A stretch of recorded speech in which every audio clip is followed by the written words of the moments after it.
ಸ್ವಾಗತ.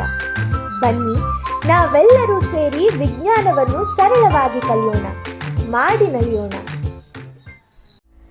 ಹಾಯ್ ಮಕ್ಕಳೇ, ಇವತ್ತಿಲ್ಲಿ 4 ಜನ ಸ್ನೇಹಿತರು ಸೇರಿಕೊಂಡು ಒಂದು ಆಟ ಆಡುವ ಮೂಲಕ ಪಾಠ ಕಲಿತಿದ್ದಾರೆ.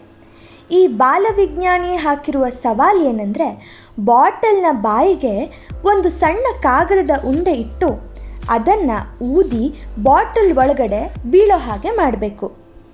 ಇಲ್ಲಿ ನೀವು ಗಮನಿಸ್ತಿರಬಹುದು, ಇವರೆಲ್ಲ ಬಾಟಲ್ನ ಊದಿ ಆ ಕಾಗದದ ಉಂಡೆ ಒಳಗಡೆ ಕಳಿಸೋಕ್ಕೆ ಪ್ರಯತ್ನ ಮಾಡ್ತಾ ಇದ್ದಾರೆ. ಆದರೆ ಅದಾಗ್ತಾನೇ ಇಲ್ಲ. ಈ ಬಾಲವಿಜ್ಞಾನಿಯ ಪ್ರಕಾರ ಹೀಗೆ ಯಾಕೆ ಆಗುತ್ತೆ ಅಂದರೆ, ಬಾಟಲಿನ ಬಾಯಿಗೆ ಗಾಳಿ ಊದಿದಾಗ ಬಾಟಲ್ ಒಳಗೆ ಗಾಳಿ ಹೆಚ್ಚಾಗಿ ಒತ್ತಡವು ಹೆಚ್ಚಾಗುತ್ತೆ.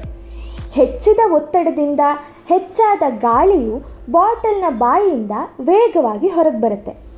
ಕಾಗದದ ಉಂಡೆಯು ಜೊತೆಗೆ ಹೊರಗೆ ಬೀಳುತ್ತೆ. ಈಗ ನಿಮಗೆಲ್ಲ ಒಂದು ಸವಾಲಿದೆ. ಕಾಗದದ ಉಂಡೆ ಒಳಗೆ ಬೀಳೋ ಹಾಗೆ ಮಾಡಬೇಕು ಅಂದರೆ ಏನು ಮಾಡಬೇಕು? ಯೋಚನೆ ಮಾಡ್ತಾ ಇರಿ. ಮುಂದಿನ ವಿಡಿಯೋದಲ್ಲಿ ಇದನ್ನು ತೋರಿಸ್ತೀವಿ.